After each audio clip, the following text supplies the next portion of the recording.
Hello, magandang araw. Kumusta po ang bawat isa po sa atin ngayon na ang atin pong bansa, ang atin pong mundo, ang buong mundo ay meron pong pinagdadaanan na matindi dahil po sa coronavirus. At ito po ay lahat po tayo ay first time po natin na maka-experience ng ganitong pandemic. At maka-experience na totally tayo po ay nasa loob lamang ng ating tahanan at magto 2 weeks na po mula po nang dineclare ng ating pong gobyerno, ng ating Pangulo na manatili lamang po tayo sa ating tahanan. At marami po sa atin ang nagtatanong na pagdating po sa kanilang pagbabayad ng kanilang down payment equity at doon naman po sa mga na-turnover na ang bahay nila at nakapag-housing loan na ang kanila pong payment sa pag-ibig ng kanila pong amortization. Para po sa mga pagbabayad po ng equity o down payment, ito po ay syempre sa developer pa tayo nagbabayad. Ang mga developer po ay may mga extension po ng pagbabayad po ng equity. So usual po mga 30 days yung iba. At nakadepende po ito kung halimbawa ma-extend yung lockdown, yung ating community quarantine, ay syempre ma-extend din yung possible na ibigay na grace period ng mga developer without interest and without penalty. So kung kayo po ay wala pang feedback kung regarding sa payment sa nakuhanan nyo na developer, pwede kayong mag-coordinate sa inyong ahente o di kaya po sa developer mismo kung may contact po kayo. Kaya lang sa ngayon kasi talagang walang mga offices at wala ding mag-a-attend ng ating mga calls. So yan, karamihan naman yan merong mga post na yan sa mga social media accounts. At kung pagdating naman po sa pag-ibig, kung pag-ibig na po yung binabayaran ninyo sa housing loan, yung amortization po ninyo, meron pong 3 months moratorium si pag-ibig. I believe March to June yung moratorium na binibigay ni Pag-ibig para sa pagbabayad mo ng monthly amortization. So malaking bagay din po yun, yung 3 months na moratorium para may panahon po tayo na pag naka-recover na ay may time pa tayo para makagawa ng paraan sa pagbabayad ng ating amortization. So yan po yung mga basic update. At sa ibang mga payments naman, may mga update din kagaya sa mga bangko, if credit cards, so may mga extension po yan. So pwede nyo pong i-check yan sa mga website ng bangko o di kaya po sa mga social media accounts ng mga bangko. So makikita po natin yung mga updates. At pagdating naman po sa atin pong nararanasan sa ngayon, so magbibigay lang din po tayo ng ating insights sa mga nangyayari. So basically ito pong nangyayari sa atin ay kagaya po ng sabi ko. So first time po natin ma-experience na ganito na talagang nagbigay ng pangamba, nagbigay ng medyo alalahanin sa atin. At yung iba nating mga kababayan, syempre yung kanilang hanap buhay ay naapektuhan at syempre umaasa ang pamilya. So yun po yung talagang pinaka-challenging sa part nila. So sa part natin na naghahanap buhay. At gayon din, syempre kailangan nating maunawaan ang mandate ng government din na talagang manatili tayo sa ating mga tahanan kasi nagsasakripisyo din yung mga frontliners. Sila po yung mas exposed sa virus, sila po yung mas riskier ang kanila pong buhay na pwede po silang mahawahan. At kung tayo ay makikipag-coordinate, mas madali po natin na matulungan din yung mga frontliners na hindi tayo mahawahan. Kasi pag tinignan natin na sobrang dami ng mahawahan or ma-infect ng virus, hindi po kakayanin ng ating health system yung magiging kaso po ng mga tao na maapektuhan ng virus. Kagaya ng ibang bansa na mga first world countries na kumbaga nagkakaroon pa nga sila ng challenges so how much more pa sa atin sa Pilipinas, di ba?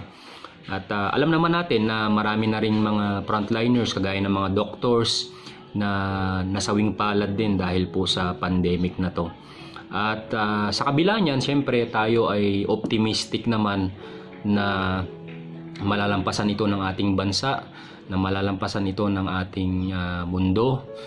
Syempre by the grace of God, at marami pong lessons ang pinapakita dito na pwede po nating makuha. So maging optimistic lang po tayo kaysa ma-paranoid tayo na about na lang sa mga namamatay o sa nagbibigay sa atin ng fear. So maging optimistic tayo. Ano ba yung mga lessons na pwede nating matutunan? So maybe by this time around, mas pahalagahan na natin yung ating kalusugan.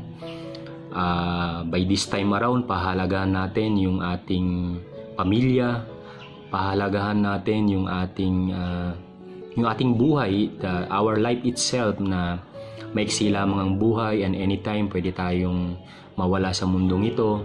So ano ba yung mas mahalaga, ang pinakamahalaga sa atin, at pwedeng mas sa susunod ay magiging mas prepared ka na, mas mag-iimpok ka na, mas mag-save ka na ng money, mas magiging wise ka na financially, hindi ka na gastos ng gastos, especially kung ngayon ay nakaka-experience ka talaga ng kakapusan at syempre kakulangan. So yan yung mga pwede nating lessons, at maybe this time mas mananaig yung talagang mas matindi nating trust, mas matindi nating faith sa Panginoon, mas magiging prayerful tayo, mas magiging spiritual tayo more about this time. And kung ano yung pwede nating makuha na positibo sa ating pamilya, lalo ngayon kung nasa loob lang tayo ng bahay, sa pagsasama-sama natin ng ating pamilya, ano ba yung maibibigay natin sa ating pamilya, at ano ba yung realization natin, at mag self-reflect po tayo pagdating sa mga panahon na ito. At marami naman tayong bagay na pwedeng gawin sa loob ng bahay na maging productive. Maybe magbigay ka ng panahon para sa panonood ng mga YouTube videos about maybe personal development. Kung nagnanais ka na gusto mong magnegosyo, maraming how to start a business na mga videos about sales. So marami tayong pwedeng gawin. So dahil mas marami tayong time, pwede tayong magbasa ng libro.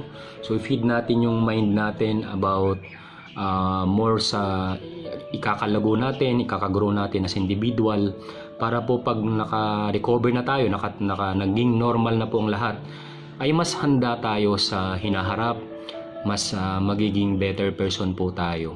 So yan po yung tingin ko na pwede po nating gawin habang tayo po ay sumusunod sa mandate po ng ating government. At para po sa iba, ginagawa din naman po ng ating mga local government unit yung kanila pong obligation, at may mga ideas din na nakikita tayo sa social media na mas makakapagpadali ng ating pong situation. Maybe instead na pumunta ng palengke, magkaroon ng rolling store or rolling market kagaya nung sa ginawa sa Pasig City. So yung mga ganong bagay na mas nagiging creative tayo sa mga panahong ganito. At alam natin na syempre mas mahirap sa kalagayan ng mga naapektuhan, nagkasakit at nawalan ng mahal sa buhay dahil sa calamity na to. So nakikiramay po tayo sa kanila, hindi lamang po sa Pilipinas at kundi sa buong mundo. At minsan sa ating buhay talagang may mga ganitong pangyayari na kailangan po nating ipagpa sa Diyos at tanggapin.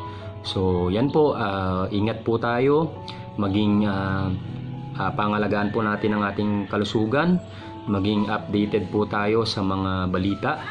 At mag-dwell tayo sa mas marami sa mga medyo mas optimistic din na mga balita or mga videos na pwedeng makakatulong sa iyo. Maybe manood ka ng mga about laughter o about inspiration. So marami tayong pwedeng gawin. Kasi kung makaklutter tayo mismo ng palaging mga iba-ibang balita, so nakikreate talaga ng fear.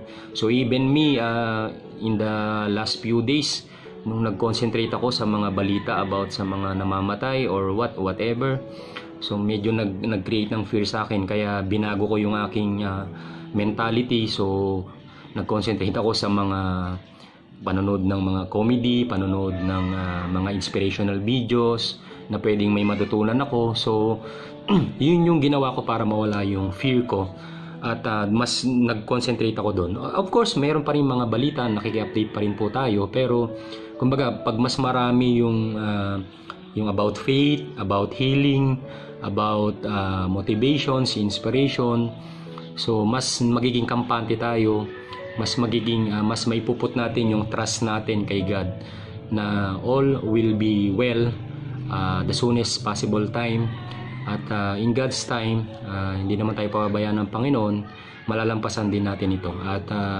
yun lang, pray po tayo majority of the time, at ingat po tayo. So yan po ang ating video for this this kind of situation. At I'm thinking din na mag-create pa ng mas maraming video, even meron po tayong ganitong mga situations, para meron din tayong mga matutunan at habang hindi pa back to normal ang lahat. So maraming salamat, ingat po tayo, at God bless po sa ating lahat.